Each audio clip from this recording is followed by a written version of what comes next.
Good morning to all. I am happy to present the Italian Disability and Development Network, the RIDS, was the particular, was born in the 2013 with the will to intervene, to innovate the approach in the field of the policy and the project related to persons with disability rights in development cooperation and humanitarian aids intervention.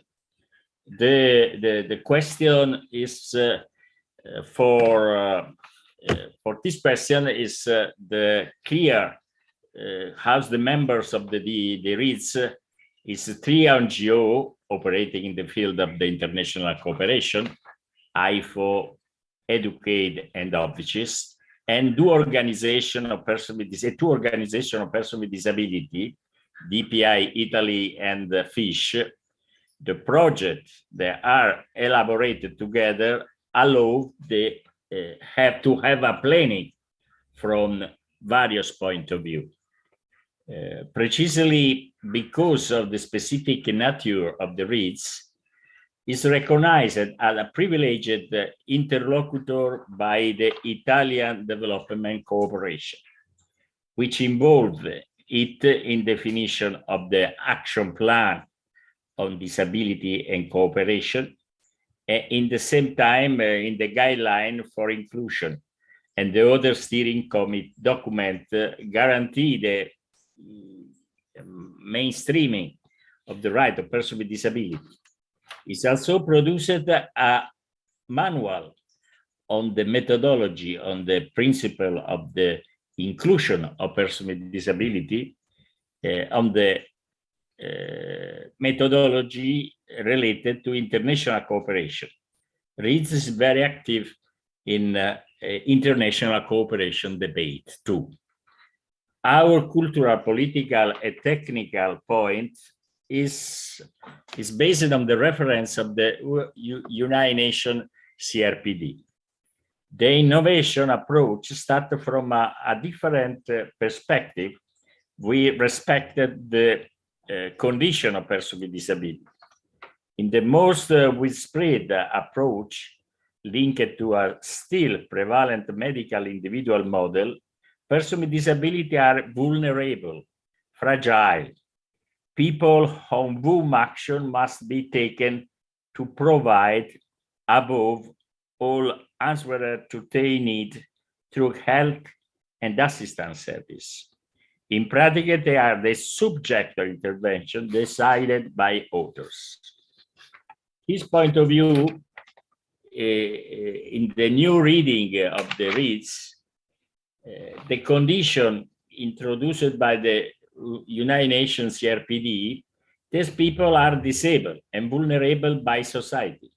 This has created barrier, obstacle, negative stigma and discrimination that prevent a full participation on equal basis with the others. The goals of the RIDS is to treat them as subject, person, and organization that can guarantee the sustainability of the application of CRPD in the country and directly carry out national, regional, and local advocacy action. For this reason, RIDS have developed a series of innovative tools which is based on transfer to the organization of persons with disability in the country where it is operated. These tools are based on the appropriate application of the principle and the rules of the CRPD. First of all, RIDS had put in place a series of tools for empowering persons with disability. In fact, such people are impoverished by the whole society treat them in building barrier and obstacle, preventing them from participation in equal opportunity, denying them access to the right with the other citizen, building for a direct and indirect discrimination. Empowerment is a word that in English has two meanings. On the one hand, to strengthen the subject capacity innovative to participate, and on the other hand, to take power as a social, historical, and critical practice of persons with disability and the movement of persons with disability, imply a conception of positive power referable to terms such as growth, awareness, emancipation, and this produce a general purpose to promotion of personal and social development. It's clear that empowerment is immediately linked to participation. The main empowerment tool developed by the REITs that we present in the webinar are the training on human rights carried out by involving the organization of persons with disability with a political reading in their condition and in their country. The analysis of the tools, legal, technical, social, on which to operate, the initiative shared with the participation in training to undertake to improve their condition and enable them to protagonists of the advocacy toward political, social, and technical actors who make decisions, often forgetting the right of persons with disability. Peer counseling is a methodology based on the helping relationship within two or more persons with disability that allow those who want to undertake or strengthen a path of emancipation from disadvantage to face personal fear and limitation, as well as an objective problem to identify the solution and attitude most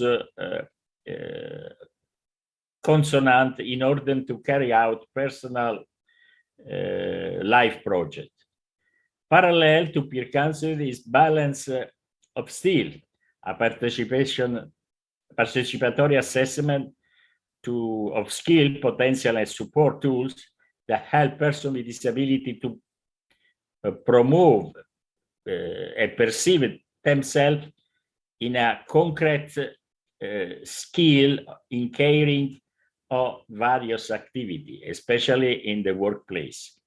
The balance of skill has been developed in some projects on job placement in Palestine. Furthermore, starting from the principle of the convention, need tools for improving CRPD have been developed. In particular, the emancipatory disability research, a tool for collective qualitative data on the condition of persons with disability. This means the useful for applying the Article 31 of the Convention and complementary to the set of the question of the Washington Group, which include research to identify and remove barriers that persons with disability face in exercising their right. Persons with disability, through training, a transfer of skill, accompanied by university and expert, become a researcher of their condition in the various areas of the right. This means that the convention recognizes exactly this problem. At the same time, participatory in research strengthens the ability to need one conditions to emancipate ourselves and find strong motivation to participate. The practice developing the Ovci of the early detection of disability in the South Sudan is in addition to guaranteeing the necessary early attention to the diagnosis and consequential appropriate treatment, guide and train parents and relatives to build a correct relationship with a relative with disability in order to define a live project that respects human rights and is capable of supporting participation and inclusion. Now we present the 5 good practices, and I give the floor to Sunil Deepak from AIFO, the Friend of the Rightful Rule. Good afternoon, everybody. A community-based approach to emancipatory disability research has been developed by the Italian Network on Disability and Development RIDS and has been implemented by AIFO in countries like India, Liberia, Mongolia, and Palestine over the last decade. This approach is based on training and facilitating a group of persons with disabilities in the communities to map the different barriers they face and the strategies they use to overcome those barriers. It focuses on different articles of CRPD. I'll be sharing information about an emancipatory research conducted in Mongolia in 2018-2019 to illustrate this approach. An EDR was carried out in Ulaanbaatar, the capital of Mongolia. It involved different national federations of organizations of persons with disabilities, including which identified 34 persons with disability of 18 to 36 years of age who became the researchers. The organizations representing blind and low vision persons, deaf and hard of hearing persons, persons with mobility problems and wheelchair users, and independent living movement, people from independent living movement. They all took part in the research. Those 34 persons who were involved in the research, they included both men and women. They were persons with moderate to severe disabilities, and they came from different educational, social, and economic backgrounds. To become researchers, those 34 persons with disabilities participated in a 5-day long training course, which provided basic skills for conducting research. And during this training, they identified 12 thematic priority themes for their research. A group of academics, professionals, and disability activists was identified to support the researchers and to provide technical advice when needed. Emancipatory research in Mongolia used the participatory action learning approach. During the research, the researchers went out in the communities to directly experience the challenges linked with participation in different life activities. They also visited persons with disabilities in the communities, and they interviewed different stakeholders on each of those 12 priority themes they had identified. After a period of information collection, they all met together to share their findings, to analyze the barriers in the light of CRPD, and to identify strategies for overcoming those barriers. For example, during the research on the theme of disability and health, the researchers looked at the physical, attitudinal, social, cultural, economic, and technical barriers faced by persons with different kinds of disabilities in relation to the health and their access to the health services. They discussed and identified the major barriers for different groups of persons with disabilities and also the strategies for overcoming them. The results of EDR included the following: a detailed map of the key barriers faced by different groups of persons in their daily lives in terms of different life domains was created, including how this affected their participation and the strategies they used to overcome some of those barriers. This provided important information to their organizations and to federations, to the national federations, to identify the key issues for focusing their advocacy and action plans in the near future. Discussions with the key stakeholders, including the government, ministries and departments, private service providers, non-governmental organizations, and the national federations of organizations of persons with disability, created wider awareness about those barriers. These discussions served as advocacy tool for bringing relevant changes in programs and services. They resulted in a number of initiatives which had an immediate impact. For example, the discussions about difficulties in accessing information about sexuality and reproductive health for women with disabilities led to setting up of a telephone information service by the Social Welfare Department. The third result, the researchers acknowledged the lack of uh, knowledge about the barriers faced by other groups of persons with disabilities. The research helped them to gain greater understanding about the diversity of challenges faced by persons with different kinds of disabilities. Many of them underlined the importance of building and strengthening cross-disability collective approach to fight for inclusion, participation, and respect for human rights. Many of them are now playing leadership role in their organizations. The fourth result, many of the researchers had lived relatively isolated lives. Participating in the research stimulated them to go out, talk to others, and experience different services, such as talking to the school teachers and health providers and using the public transport. Often they discuss the research themes with their peers and leaders in the families and in the organizations. This helped them to gain empowerment and to take a greater control of their own life decisions. For example, one woman researcher said, "For me, the meetings on sexuality and education were very important. They helped me to understand so many things. Before this research, I didn't understand so much about my body, and because we never talked about it among us or to our parents, and we did not know about our sexuality." A male researcher said, "1 year ago, I could not go out on the street. Family members used to buy my clothes. It did not matter if I liked them or not, if they were small or big. They bought what they liked. Now, after 1 year of joining the research, I go out myself to buy my clothes. I can use the public transport, and if needed, I can even quarrel with the driver."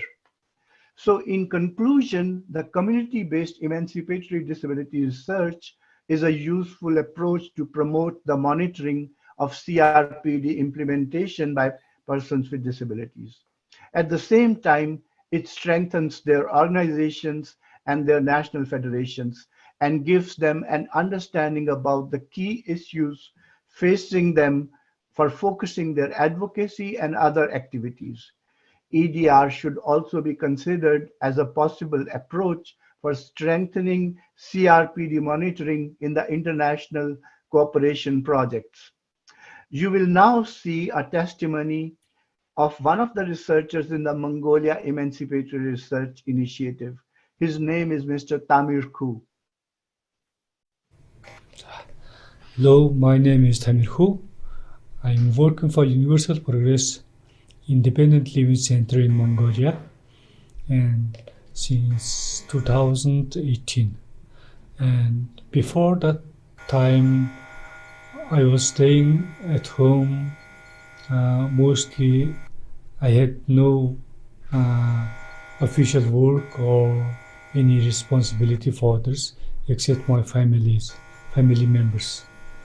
And AIFO, Teknikam, and Universal Progress Independent Living Center and form of people with disabilities in Mongolia are implemented a research project to empower to the youths with disabilities in Mongolia, and I participated in this project, and the project was based on the social design for people with disabilities. There was a lot of social barriers for people with disabilities in Mongolia to participate in social life. And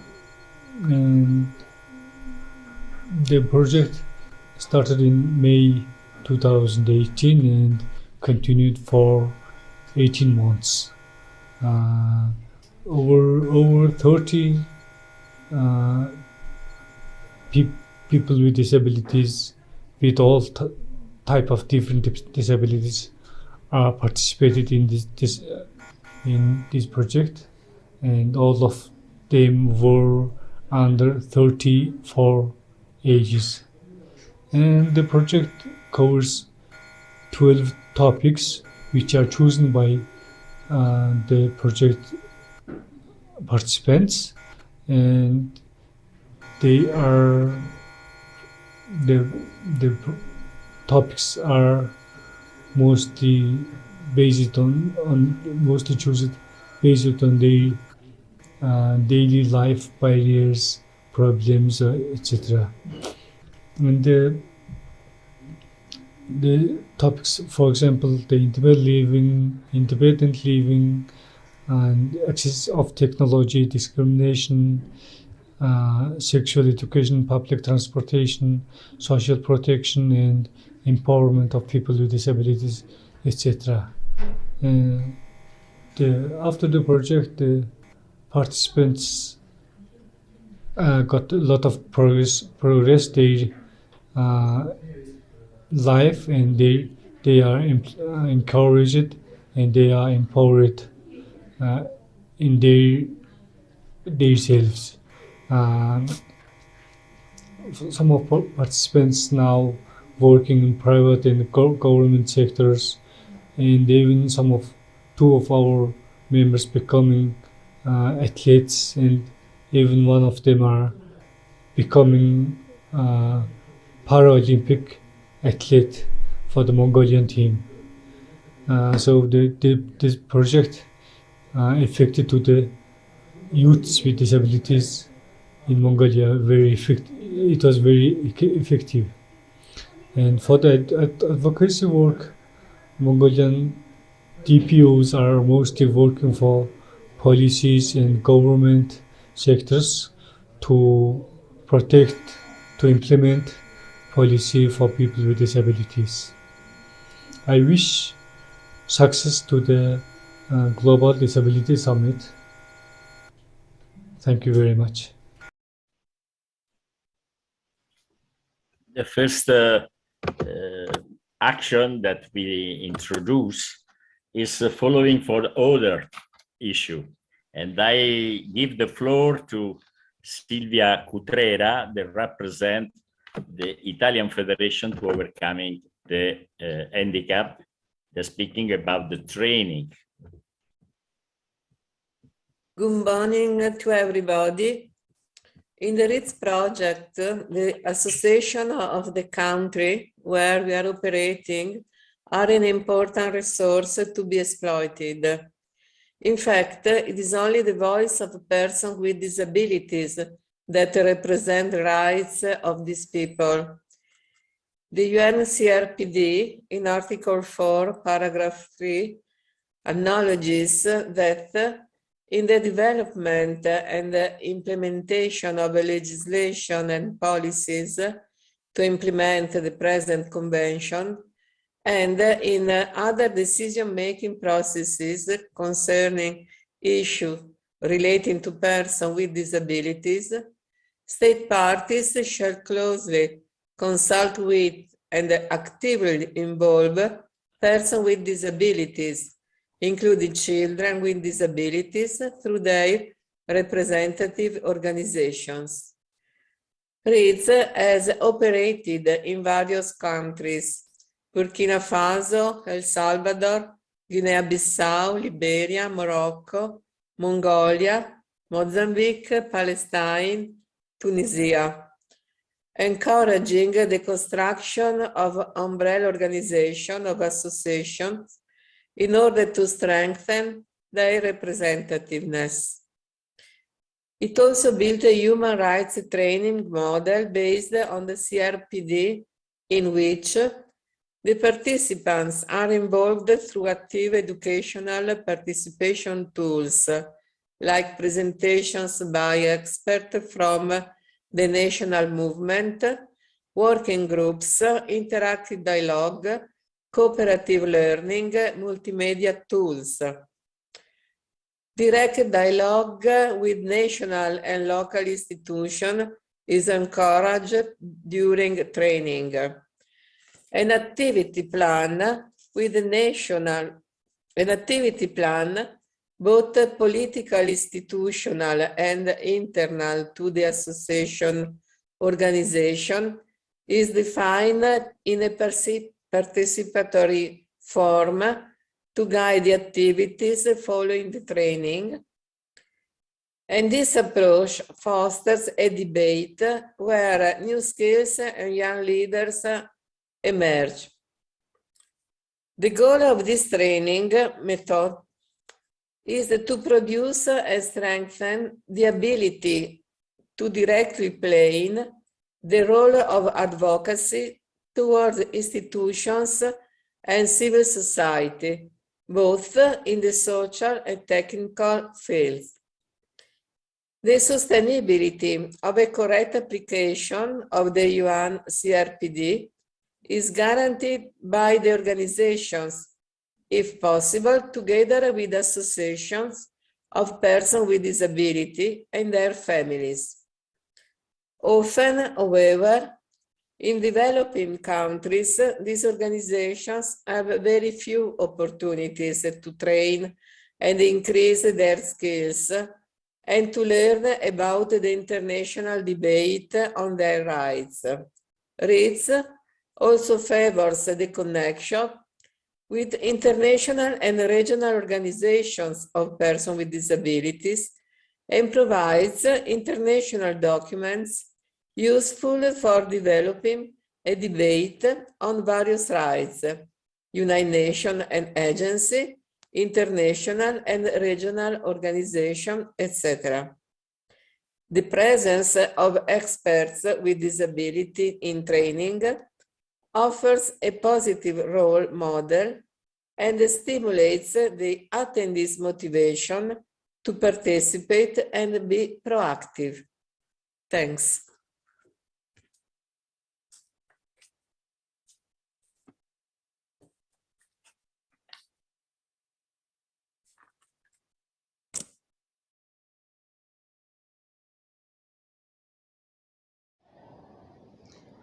In September 2018, READ's president and the board member of the European Disability Forum, Gianpiero Grifo, conducted a training in advocacy and the UN Convention on the Rights of Persons with Disabilities for representatives of disabled people organizations in Liberia. The training was part of a project titled Disability and Startup, Civil Society as Protagonists of Inclusive Development, funded by the Italian Agency for Development Cooperation and implemented by AIFO Liberia. In this video, Naomi B. Harris, a physically challenged woman and president of National Union of Organizations of the Disabled, and Daniel Dagba, visually impaired and vice president of the National Union of Organizations of the Disabled, share their perspectives on the training impact. So my name is Naomi B. Harris, and I'm the president of the National Union Organization of the Disabled Liberia.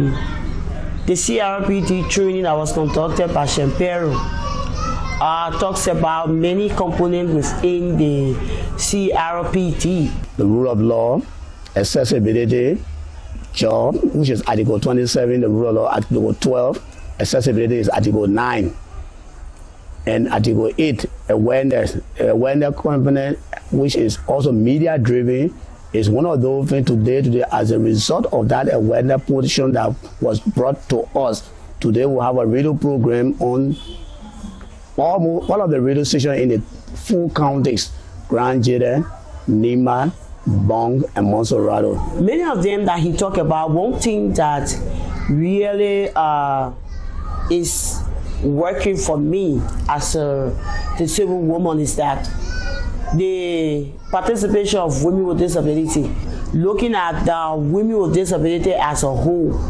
How can we as women push the issue of women so that the lives of persons with disability can be changed? And I think it pays off because most of the things that stakeholder, a national leader or duty bearer were not cognizant of, we are now at least revealing them to them so that they will come to full and know that persons with disability are also part and parcel of our national renewal. As a woman with disability, that has impacted my life so many ways. As I speak to you, I'm an advocate for persons with disability, most especially for women. It has made me to the extent where I have this feeling of pushing more for women participation. Champero gave us different examples of how we handle the CRPD in our country, looking at civil society institutions, looking at how we advocate.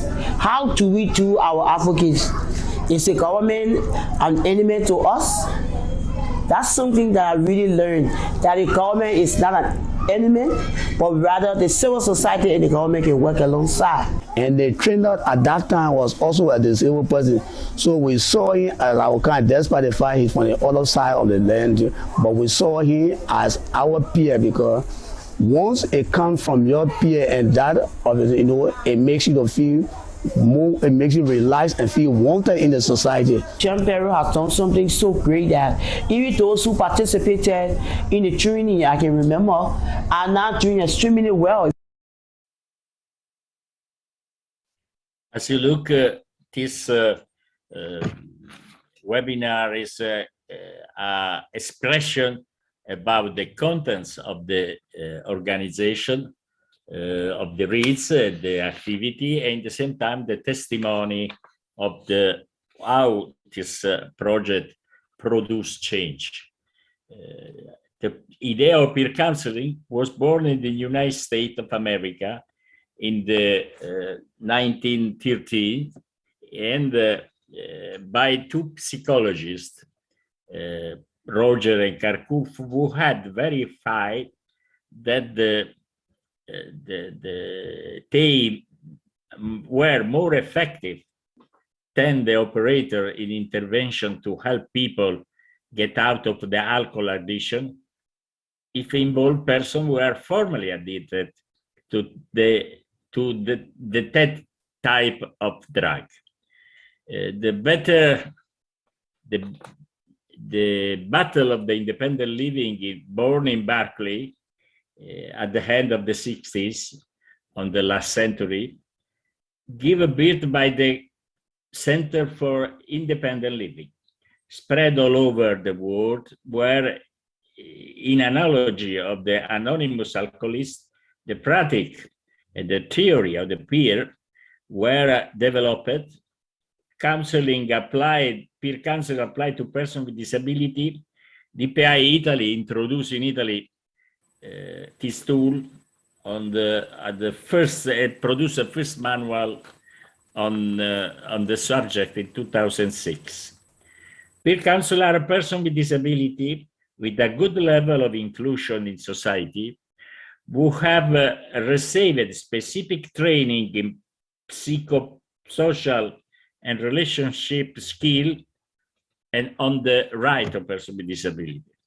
The action they carry out in is aimed to individual or group person who want to achieve a growth in awareness and a path of emancipatory toward an autonomy, self-determinate, and independent life. The role model of the peer counselor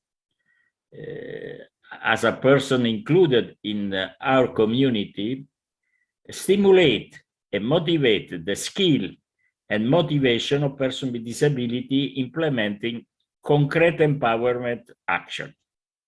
The Reeds had introduced this practice into the project in Palestine, first of all in Gaza Strip, and then in the West Bank, where peer counselors formed by various projects since 2014 have created a debate on territorial resource, a database based on the right, and publishes a manual on peer counsel in Arabic, established the first Center for Independent Living in the Middle East area.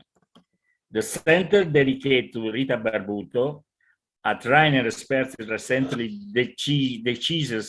diseases peer counselor, built in Gaza City is managed by the peer counselor with disability. Is now starting to carry out how activity also in the West Bank. External collaboration, such as the one with the Medicines Sans Frontières, have demonstrated the effectiveness of their action. The empowering activity of peer counselors have contributed to the growth of awareness and to willingness to participate of hundreds of Palestinian persons with disability of both sex, also in the relationship with their family, fighting the negative stigma that limit their participation. Also in the West Bank, particularly in Hebron and Bethlehem, peer council have begun to work in association representing right and in some private run services. The tool has provided externally effective, and we are planning to use the peer counselor through the Middle East area in other countries. I give the floor for experience directly to Madame Tahir. Hello, my name is Tahrir Al-Batra. I work at EducAid as a project coordinator of Empower Mainstream Include to promote the rights of persons with disability in Palestine, which is funded by the Italian Agency for Development Cooperation. One of the main activities of EMI project is peer counseling. This activity aims at conducting 18 cycles in the West Bank. Each cycle consists of 8 sessions for 10 persons with disability. Achieve that, 5 peer counselors from Gaza trained 9 participants with disabilities in the West Bank to become peer counselors. Currently, these trained peer counselors have started their sessions in different areas in the West Bank, such as Hebron, Bethlehem, Ramallah, Nablus, and Qalqiyya. This approach has positive impact on both peer counselors and persons with disabilities who are participants. أنا صفاء صافي مرشدة أقران في محافظة بيت لحم. راح التجربة اللي أنا خضتها لأول مرة مع أشخاص ذوي إعاقة بشكل مباشر تجربة جدا ممتعة. تجربة يعني أنا اكتشفت فيها شغلات بشخصيتي أنا ما كنتش مكتشفها من قبل بصراحة. قادرة إنه أدير جلسة، قادرة أحب لغة سهلة يفهمها كافة المشاركين، إنه أنا بسمع. أنا اسمي يوسف من مدينة قلقيلية. إحنا استفدنا كثير من هاي الدورة في كل شتى المجالات. إحنا إذا مر علينا أي صديق أو أي شخص مثلا مهموم أو إنه عنده أي مشكلة، تعلمنا كيف إنه إحنا نتحدث معاه ونوصل للمشكلة اللي هو بيعاني منها ونقدم لها الحلول اللازمة. أنا إبراهيم رزق، بعمل كمرشد أقران لدى مؤسسة EducAid. وجدت إنه هذه جلسات إرشاد الأقران ضروري جدا لما فيه من تناقل الخبرات والتجارب، نقل المعرفة والارتقاء بمستوى الوعي لدى المرشد والمسترشدين. على المستوى الشخصي إنها طورت مهاراتي في إدارة الجلسات، ارتفعت مهاراتي في الاتصال والتواصل وفي إجراء وتنظيم الحوار والنقاشات وفي استخدام المصطلحات والمعارف. مرحبا، أنا عطاء المصري من نابلس، مرشدة أقران في مدينة قلقيلية. هاي تجربة إرشاد الأقران كانت أول تجربة عمل إلي، تجربة كتير رائعة وكتير ممتعة، وصار في فوائد على النواحي الشخصية. أول إشي إلي إنه خبرة كيف إنه أبدأ أعمل مجموعة، أبني علاقات بينهم، أبني روابط، وبالأخص إنها مجموعة هي كلها من ذوي الإعاقة. فكانت كتير ممتعة. وبالنسبة للمسترشدين كانت تجارب مختلفة بيناتهم، استطاعوا إنهم يتبادلوا الخبرات والمعلومات من بعض، يستفيدوا من خبرات بعض، يساعدوا بعض كمان، وبنوا علاقات اجتماعية بينهم، لأنهم في بعض منهم كان شوي انطوائي ما بيتفاعل مع الآخرين. لما وصلوا عند نهاية الجلسات صاروا يتفاعلوا ويتفقوا ويطلعوا مع بعض. أنا اسمي محمد جزار، رئيس الاتحاد الوطني للصوت وجمعية الأمل للصوت. أنا كشخصي استفدت مصروفي كثير لهذا الشيء، إنه استمعت لهذا الشيء لأول مرة، وأنا بحاول كمان إني أعمله كمان على زملائي في الصوت، وأنا إن شاء الله إنه يكون في هذه المبادرة والمشاركة الكرام تتوسع وتكون أكثر تجربة للأشخاص ذوي الإعاقة بشكل عام. شكرا لكم.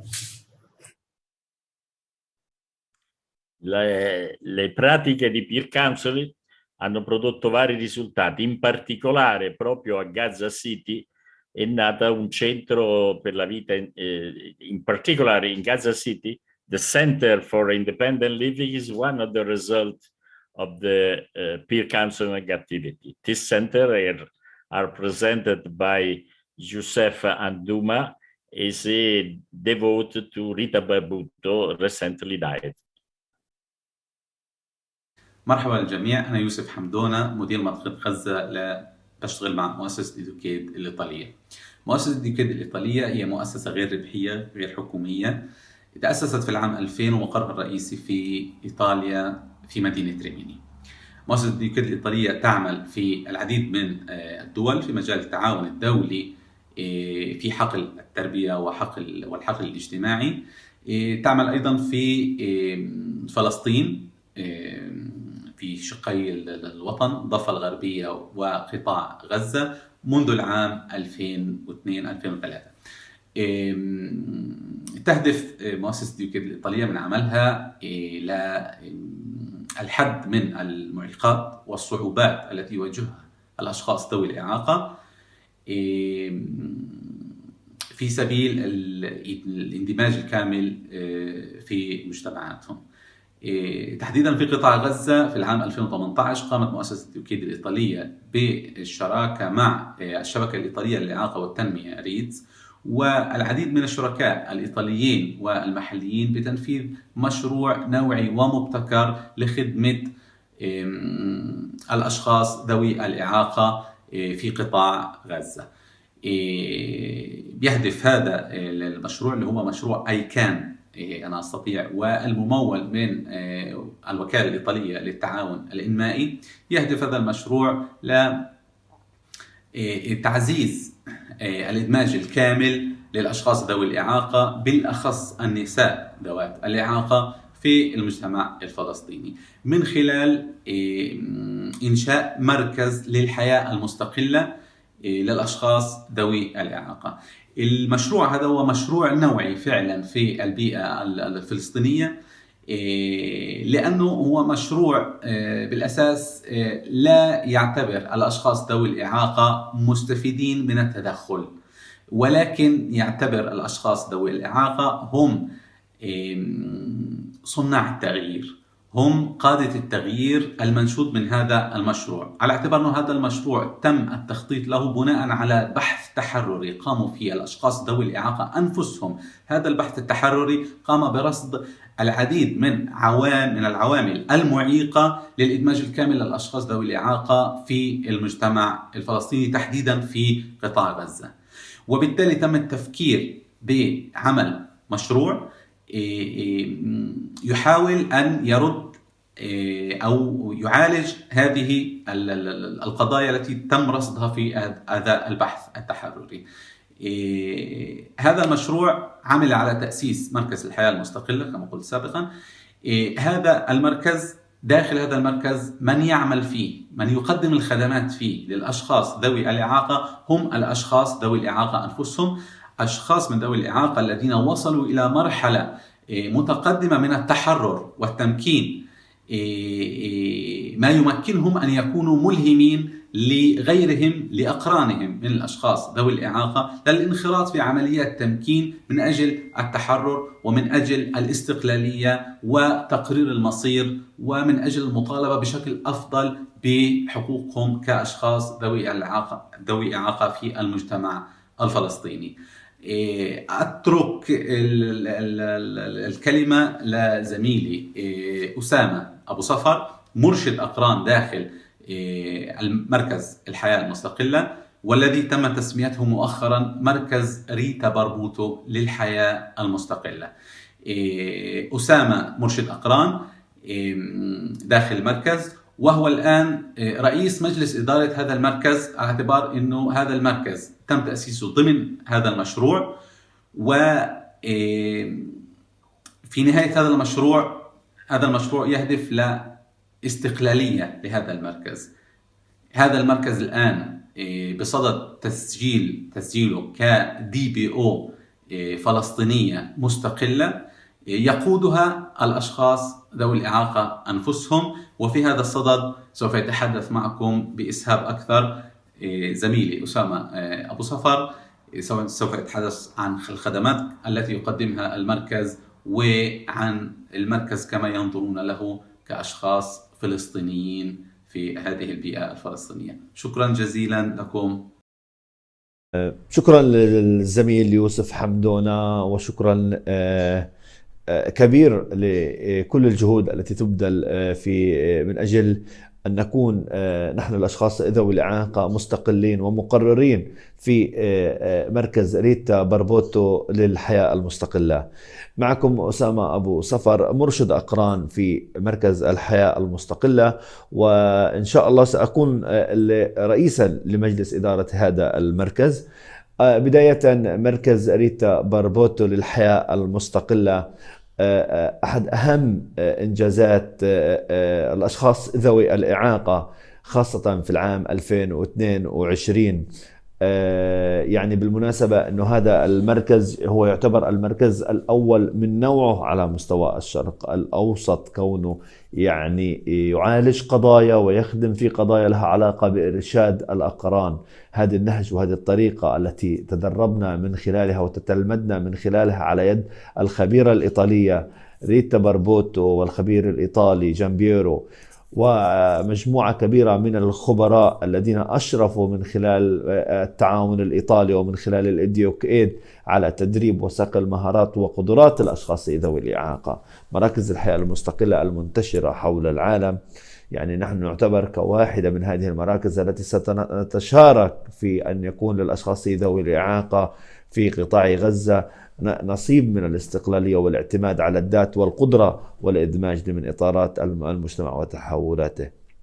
نقول في هذا اليوم ونحن نتحدث عن مراكز الحياة المستقلة، وخاصة عن مركز ريتا بربوتو للحياة المستقلة، أن أعظم هدية وأثمن هدية هو هذا الدليل الذي أشرفنا أو أشرفت عليه ريتا وقامت بإعداده لمجموعة من مرشدي الأقران، والذي كانت يعني تتشارك معنا بكل تفاصيل هذا الدليل ليكون شاهدا على حجم الإنجاز الذي قدمته لقطاع الأشخاص ذوي الإعاقة.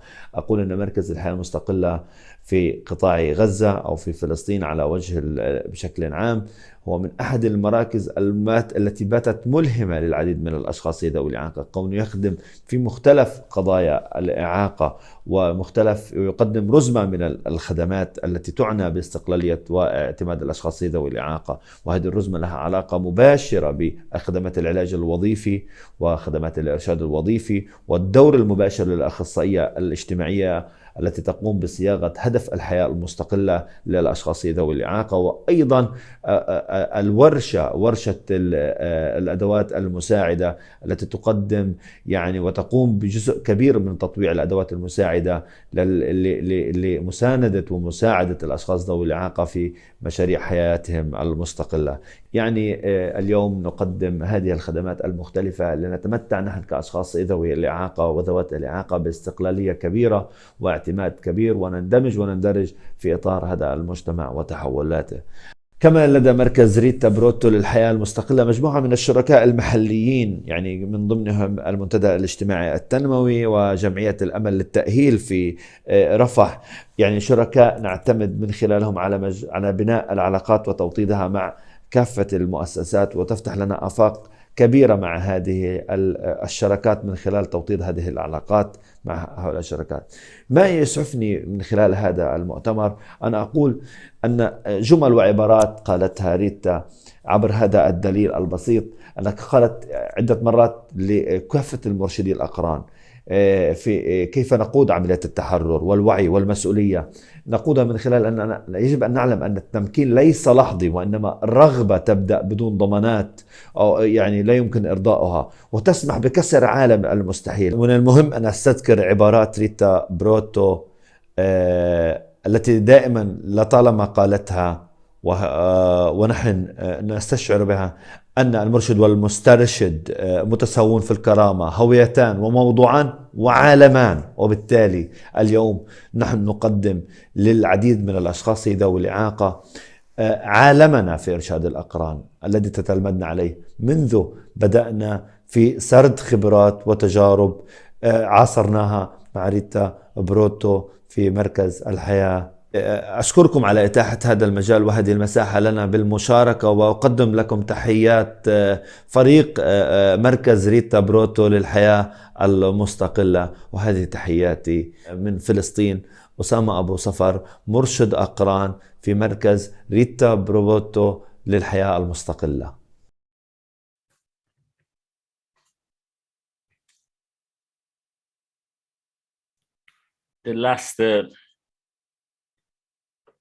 The last good practices are related for experience made in South Sudan, another country, by the Ovci organization. For that, I give the floor to Luca Rossetti to explain the early detection of condition of disability. Good afternoon. In 1983, Ovci, or Ovci, worked on making itself known within the health sector in Juba, capital of the Republic of South Sudan, back then part of the state of Sudan.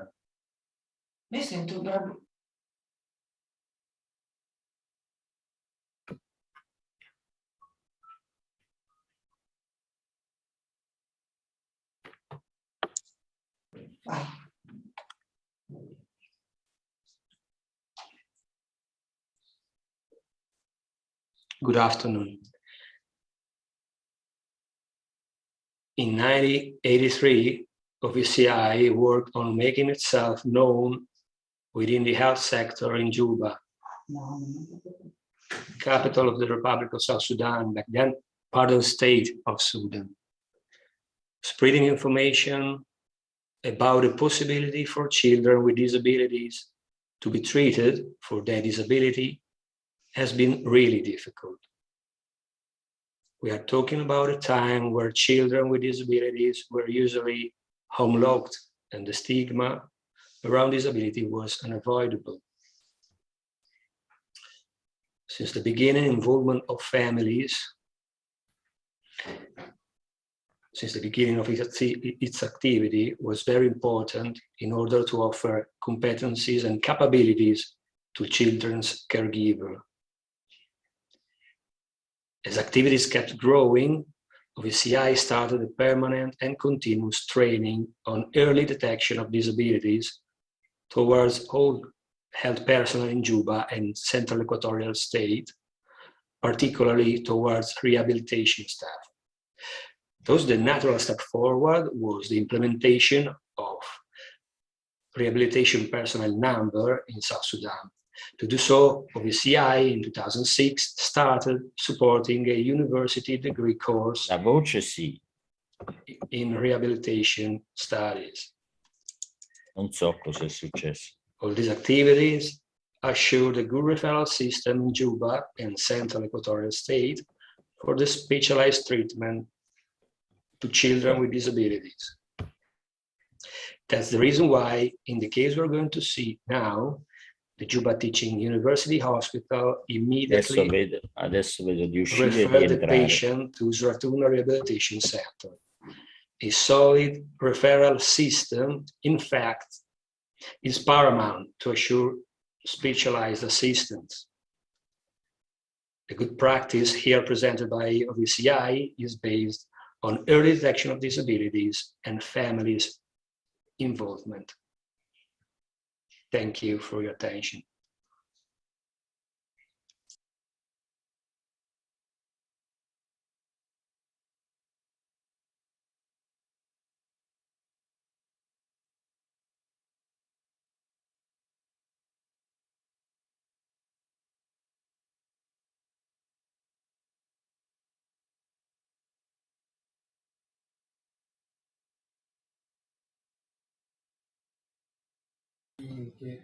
Eccoci, grazie. Thank you very much to everybody. We ask if the public, the spectators did some questions. Michele Falavigna from AIFO.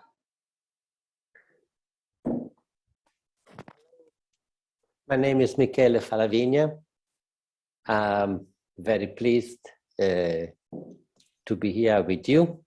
And we are just looking at some comments and questions that we have received in the meantime during the transmission.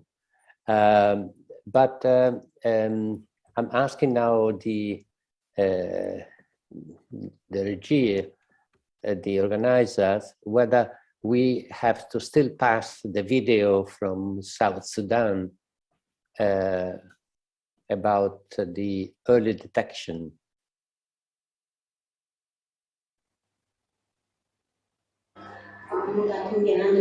Here we go.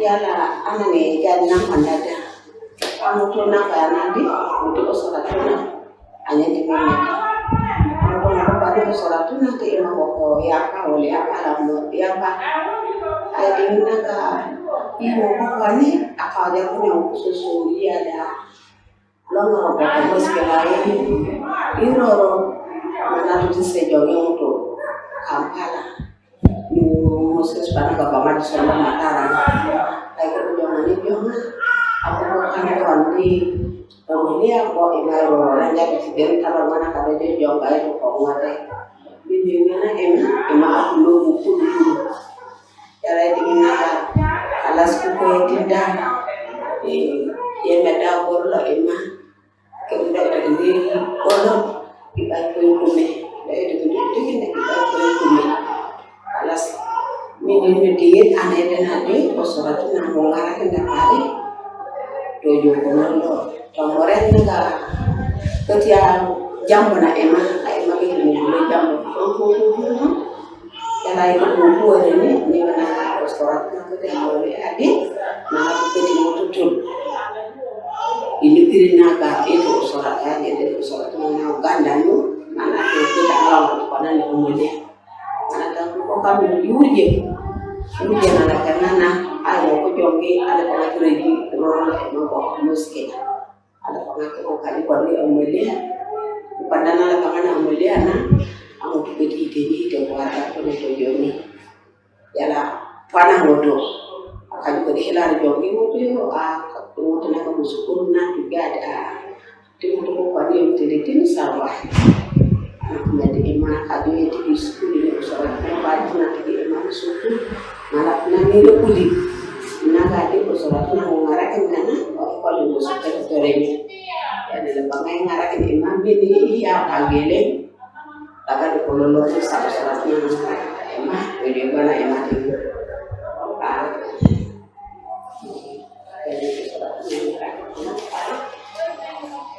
ini biasanya tak harus naya emang usaha itu surat tuna la ko dum ta la kada mata ne de mana zato umur la eta la ka hamila school ngara na ngaji ko meta school na kera ala ko kali balade ama ala ko de ma la ba ke ta ko ema ini ni dingin ma ni de ma la dikin ni dingin ni ko la Thank you. Shukran mama. Shukran Malay. Shukran Victoria. Thank you.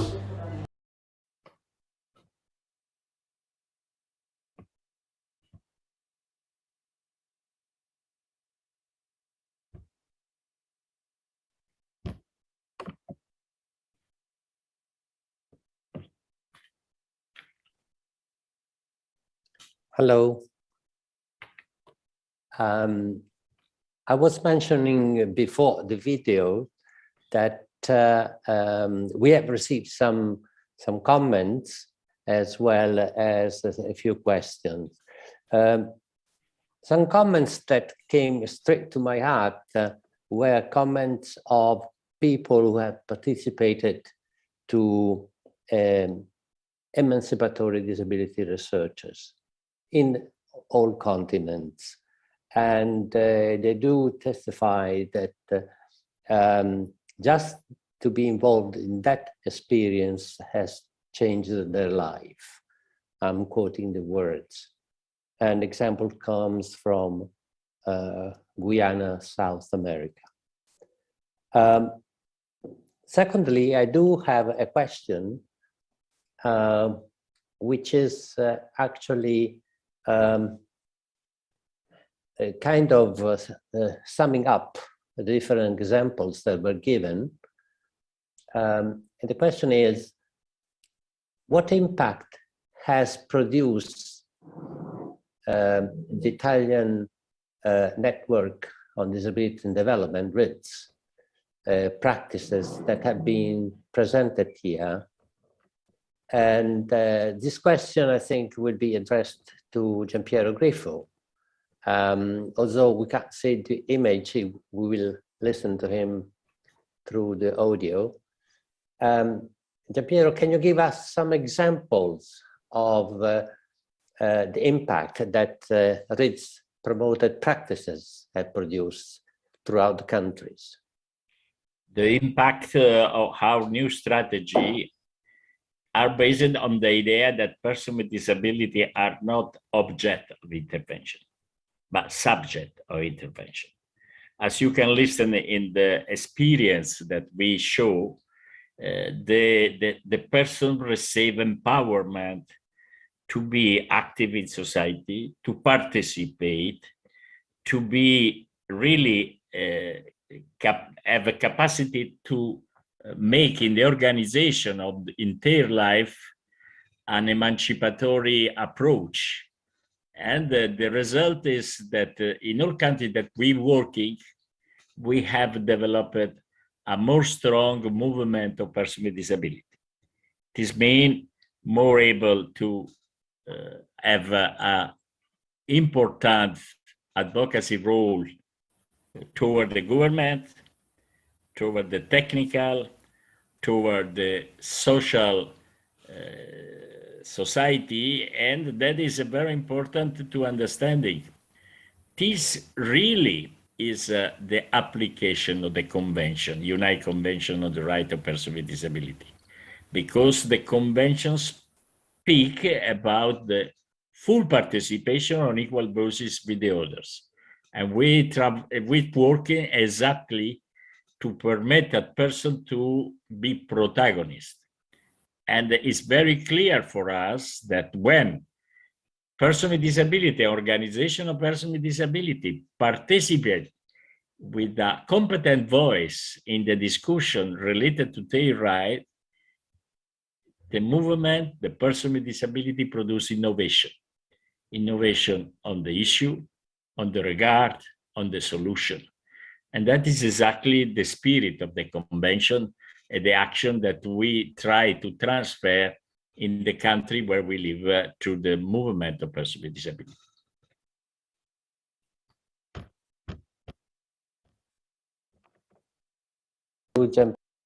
Thank you, Giampiero. I do have 4 questions. Try to go quickly towards the conclusion of this meeting, and apologizing also for not being able to provide the transcript for question and answering was not technically possible. However, we do have a word from the Montecatone spinal unit,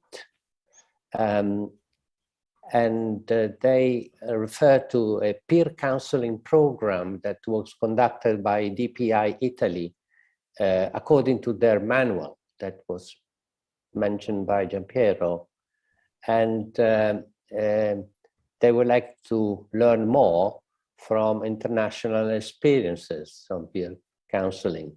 Can I ask Sylvia if I can kindly just say a few words about it?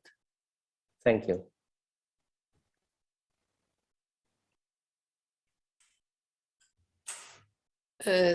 About the manual on peer counseling. Yes, we have this publication. We have it also in Italian languages. So if people from Montecatone like to receive it, we can send them. And as they saw in the video from Palestine, they can really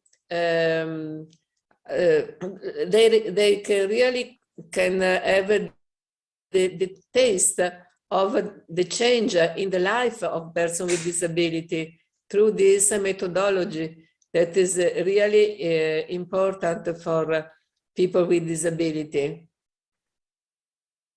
Thank you very much, Sylvia. I have a message from Liberia, who has experienced recently the application of the emancipatory disability research. And they say that the outcome was insightful and pioneering. I would like to have a word from Sunil about it.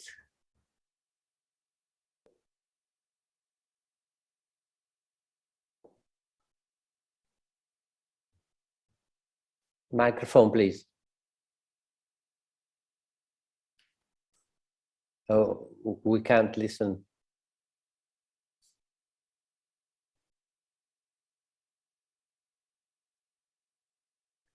No, we can't listen. Okay. No.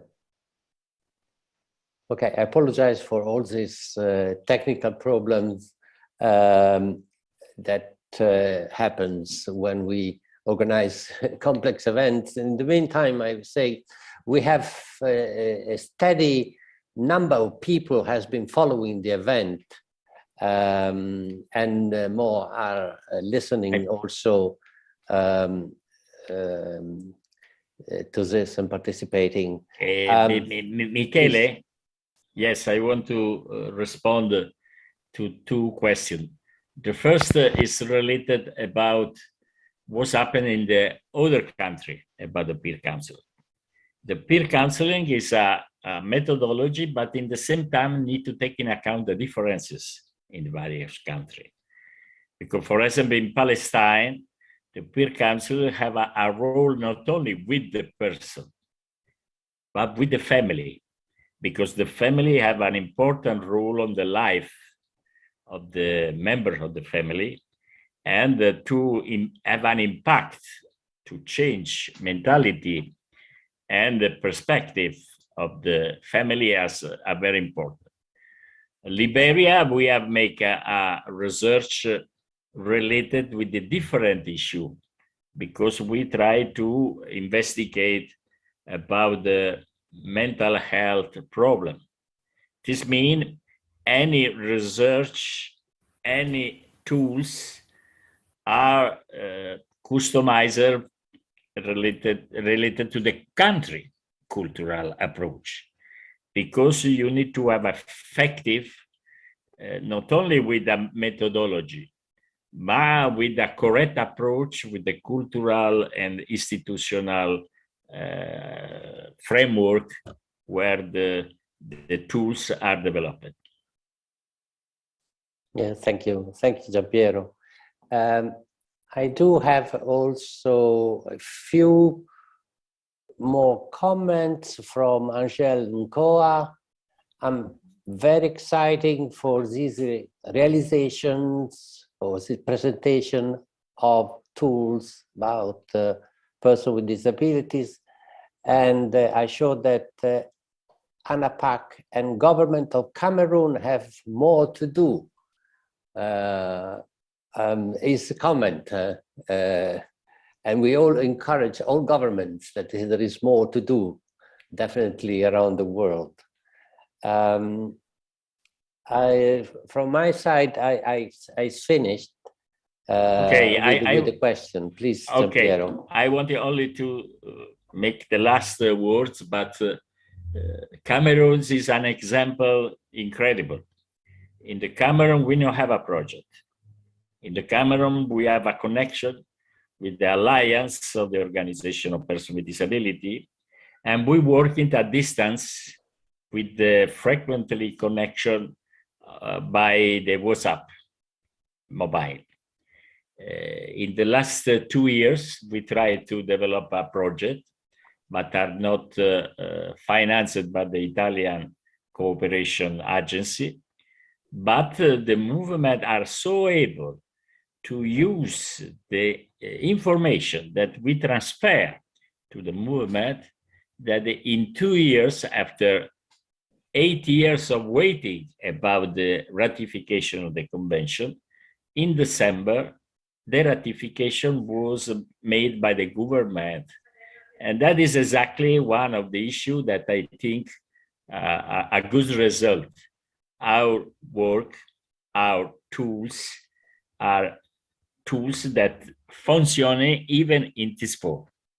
I want to thank you to all, and you can use the registration that we do. We try to provide a subtitle, the last discussion of the question, and have a good day to all.